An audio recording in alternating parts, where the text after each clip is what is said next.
அப்போ டீக்கும் பகோடாவுக்கும் 2 ரூபா 3 ரூபா கொடுப்பாங்க வீட்டில். அதில் ஒரு 8 நான் திருடிப்பேன் நைஸா. நம்ம தொழில ஆமா, உங்க தொழில் என்ன? நாங்களும் உன்ன மாதிரி கலவணி பசங்கதாயா. என்னங்க சொல்றீங்க? மின்னலை விழுங்கி மின்சாரத்தை கொப்பளிக்கும் தளபதியினுடைய இதய துடிப்புகளில் உங்கள் அனைவருக்கும் என்னுடைய பரிவான வணக்கம். கரண்ட தொட்டா சாதாரண மனுஷனுக்கு தான் ஷாக் அடிக்கும். நான் நரசிம்மா, என்ன தொட்டா கரண்டுக்கே ஷாக் அடிக்கும். தூணை கண்ணை மூடிக்கொண்டால் உலகம் உலகமே இருண்டு விட்டது என்று சொல்லக்கூடிய நிலையில உலகத்தில் 7 அதிசயங்கள் இருப்பதாக 8 அதிசயங்கள் 7 ஏன் இப்படி வளர்ற? கோயிலுக்கு போனோமா ஊருக்கு புறப்பட்டோமான்னு இருக்கணும். 7 அதிசயங்கள் என்று சொல்லுவார்கள். அந்த 7 அதிசயங்களும் ஒவ்வொன்றும் கட்டிடங்களை பற்றியதாகத்தான் இருக்கும். பாபிலோனியாவில் இருக்கிற தொங்கும் தோட்டம், இங்கே ஒவ்வொன்றையும் ஒரு கட்டிடங்களை பற்றி தான் சொல்லுவோம். உலகத்திலே ஒரே ஒரு அதிசயம் இருக்கிறது, அது 8வது அதிசயம். நம்முடைய தளபதி அவர்கள் தான் 8வது அதிசயம். உலகில் அதிசயங்கள் வாய் பேசும் பூவெனி 8வது அதிசயமே.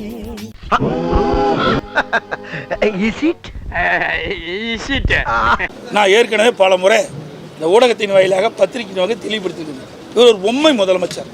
பொம்மைக்கு சாவி கொடுத்தா டக்கு டக்கு டக்குன்னு கை தட்டும் பாருங்க, அது மாதிரி இருக்கிற முதலமைச்சர் தான் நம்ம தமிழ்நாட்டுக்கு கிடைக்கப்பட்ட முதலமைச்சர்.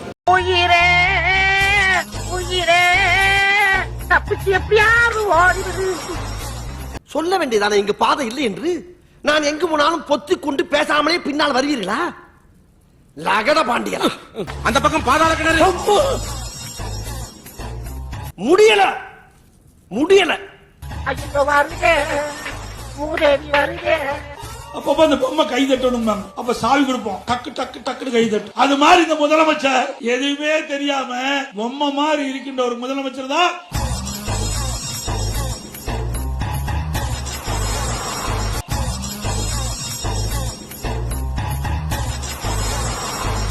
லேப்டாப் எல்லாம் வந்துச்சு உங்களுக்கு, அதை வேற ஞாபகப்படுத்திட்டீங்க. நான் ஏசர் கம்பெனில இருந்து லேப்டாப் கொடுத்துறாங்க. யாரு ஸ்டாலின் ஐயா கொடுத்துக்கிறாங்க. என்ன நாங்க ஒரு ஓட்டு போட மாட்டோம், என்ன நாங்க ஒரு ஓட்டு போட மாட்டோம். எவ்வளவு பணத்தை செலவு பண்ணட்டா அவ்வளவுமே போச்சுடா. நான் எதுக்காக இங்க வந்திருக்கேன்னா, உங்க கனவை சொல்லுங்க, அதை நிறைவேற்றி தரோம்னு கேட்பதற்காக நான் இங்க வந்திருக்கிறேன். எது கொடுத்தாலும் செய்வியா? என்ன கொடுத்தாலும் செய்வேன். என்ன கொடுத்தாலும் செய்வியா? சரி, அங்க பார், அந்த மலை அப்படியே பேத்து கொண்டு வச்சுட்டு இதை அப்படியே கொண்டு அங்க வச்சிரு. போ, கிளம்பு. ஆனாலும் ரொம்பவும் கிருத்திரம் பிடிச்சு அலைறீங்கடா அந்த ஊர்ல. வரலாற்றை புரட்டி பாருங்க. நானே அனைத்து மனுக்களை சேகரிச்சு மக்கள் முன்பே பாதுகாப்பாக அதற்கு நானே சீல் வைக்கப்பட்டேன்.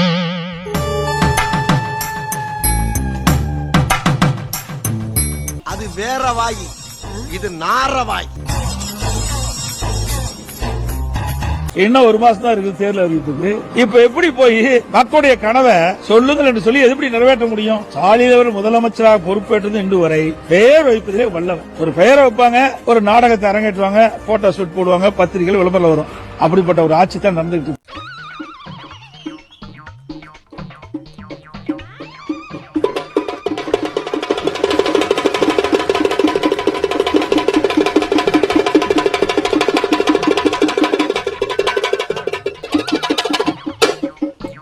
தமிழ்நாட்டின் தொன்மையான பறை இசையினை தமிழ்நாட்டின் முதல்வர் அவர்கள் இசைத்து இந்த நிகழ்ச்சியினை தொடங்கி இருக்கின்றார்கள்.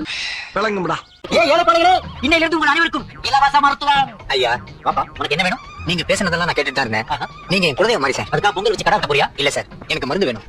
உடல்நிலை மிக மோசம், கை கால் நடுக்கம் அதிகம், சிறுநீர் கழிக்கும் போது சத்தம் போட்டுக் கொண்டுதான் கழிக்கிறேன், அதாவது அவ்வளவு வலி, தூக்கம் சரியாய் வருவதில்லை, நினைத்தபோது உடலில் ஏதாவது ஒரு பாகத்தில் வலி ஏற்பட்டு சில ஏப்பமோ காற்று பிரிவோ ஏற்பட்ட பிறகு நோய் விலகுகிறது. உண்ட உணவு சரியானபடி ஜீரணமாவதில்லை, முன்பு போல் உணவு சரியாக உட்கொள்ள முடியவில்லை, எந்த காரியம் பற்றியும் மனதிற்கு உற்சாகம் ஏற்படுவதில்லை, களைப்பு அடிக்கடி ஏற்படுகிறது, நெஞ்சில் வலி திடீரென்று ஏற்படுவதும் ஏப்பம் வந்த பிறகு குறைவதுமாக இருக்கிறது, எதை பற்றியும் சலிப்பும் வெறுப்பும் ஏற்பட்டு விடுகிறது. சுருக்கமாக சொல்வதானால் வாழ்வே வெறுப்பாக இருக்கிறது. என்றாலும் தற்கொலை செய்து கொள்ள மாட்டேன். அட பாவி, ஒரு உடம்புக்குள்ள 1 கோடி வியாதியா? பொதுவாக மனம் குழப்பமாக இருக்கிறது.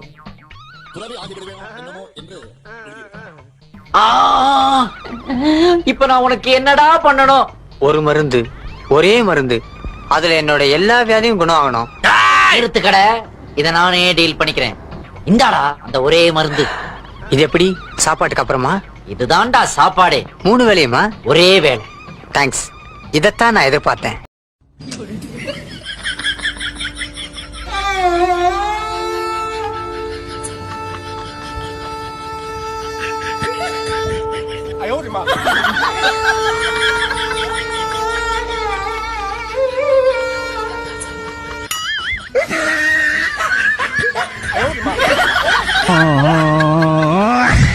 கேரள மாநிலத்தில் ஒரு மிகப்பெரிய அமைப்பு ஒன்று இந்தியா முழுமையும் இருக்கக்கூடிய ஒரு ரிசர்ச் பண்ணி சிறந்த மனிதர் யார் என்ற ஒரு தேர்வு நடத்தி அந்த சிறந்த மனிதராக என்னை தேர்ந்தெடுத்திருப்பதாக எனக்கு செய்தி கிடைச்சு. சரிங்க சரிங்கய்யா சரிங்கய்யா.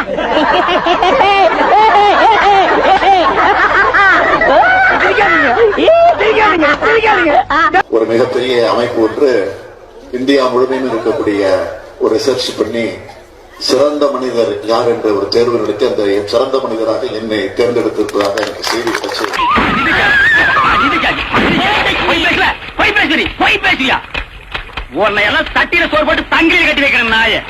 இளைஞர் அணியில் மாவட்ட அளவில பொறுப்பாளர்களை நான் தேர்ந்தெடுக்கிற நேரத்தில் வயது வரம்பு மட்டுமல்ல, கட்சியினுடைய பின்னணி, அதிலும் குறிப்பாக மாவட்ட செயலருடைய மகன்களோ முன்னாள் அமைச்சருடைய மகன்களோ அதில் இடம்பெறக்கூடாது. காரணம் என்னன்னு கேட்டால், புதிதாக வரக்கூடிய இளைஞர்கள், அவர் தந்தை மாவட்ட செயலர் இருக்கிறார், மகன் பொறுப்பில் இருக்கிறார், அமைச்சராக இருந்தார், அவருடைய மகனை பொறுப்புக்கு வந்திருக்கிறார். ஆக இந்த சூழ்நிலையில் இளைஞர்களுக்கு ஒரு நம்பிக்கை இழந்து விடுகிறது. நல்லாதான் மேம் பேசணும், அப்படியே வாழைப்பழம் மாதிரி பேசுவான் மேம். இவன் பேசுறத பார்த்தா எப்படியா பட்டவங்களதான் உயிர்ந்துருவாங்க. பேசியே கவர் பண்ணுவான் மேம் இவன். நான் கேட்டே ஆகணும், என்ன பாலிடிக்ஸ்ல எதிர்பார்க்கலாமா உதய? அதுக்கான முயற்சி இது கிடையாது. ஒரு அரசியல் குடும்பத்தை பிறந்தவங்க ஒரே காரணத்துக்காக நான் அரசியல் வரணும்னு அவசியமே கிடையாது. டெஃபினெட்லி அதுக்காக நிறைய பேர் கட்சிக்காக உழைச்சவங்க ஏகப்பட்ட பேர் இருக்காங்க, அவங்க தான் வரணும். இதெல்லாம் புயல் காத்துல உட்காந்து எவனா பொறி சாப்பிடுவான், அவங்கிட்ட போய் சொல்றா இவன் மீராவனுக்கா தூக்கி போட்டு வந்துட்டானா அதை நாங்க நம்பணுமா? என்னதான் நம்ம உழைத்தாலும் என்னதான் கட்சி கஷ்டப்பட்டாலும் நாம் பொறுப்புக்கு வர முடியாது என்ற ஒரு சோறு ஏற்பட்டு விடக்கூடாது என்பதற்காகத்தான்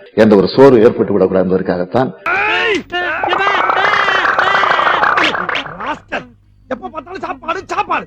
இனிமேல் சாப்பாடை பத்தி பேசினா வாய் இருக்காது, வாயில கடிச்சு விட நான் என்னதான் நம்ம உழைத்தாலும் என்னதான் கட்சி கஷ்டப்பட்டாலும் நாம் பொறுப்புக்கு வர முடியாது என்ற ஒரு சோறு ஏற்பட்டு விடக்கூடாது என்பதற்காகத்தான் இளைஞர் அணியில் மத்தவங்களுக்கு மனஸ்தாபம் வர்றதை விட இளைஞர் அணி செயலாளராக உதயநிதி ஸ்டாலின் இன்று அறிவிக்கப்படுவார் என்று எதிர்பார்க்கப்பட்டிருந்த நிலையில் தற்பொழுது அதற்கான அறிவிப்பு வெளியாகி இருக்கிறது. கட்சியோட பொதுச் செயலாளர் முறையில நான் எடுத்த அந்த முடிவுக்கு கட்டுப்பட்டு கவர்னர்ட்ட கொடுக்க போற ஒப்புதல் கடிதத்துல முதல் கையெழுத்தை நீங்க போடுங்க. அவர் தந்தை மாவட்ட செயலர் இருக்கிறார், மகன் பொறுப்பில் இருக்கிறார், அமைச்சராக இருந்தார், அவருடைய மகனை பொறுப்புக்கு வந்திருக்கிறார். ஆக இந்த சூழ்நிலையில் இளைஞர்களுக்கு ஒரு நம்பிக்கை இழந்து விடுகிறது. இப்படி வாக்கு தவறு உனக்கு அசிங்கமா இல்ல? சினிமாக்கு வரதுக்கு முன்னாடியே நான் அரசியல்ல இருந்திருக்கேன். ஏன்னா அரசியல் ரத்தம், அது ஒண்ணுமே பண்ண முடியாதுங்க. பிளட்லே இருந்த ஒரு விஷயம், அது நான் இல்லைன்னு நான் சொல்ல முடியாது. பிரபாகர் ராஜா அவர்கள் ஒரு இளைஞர். நான் இளைஞரணி செயலாளராக இருந்த போது அந்த பொறுப்புக்கு வந்தவர் தான்.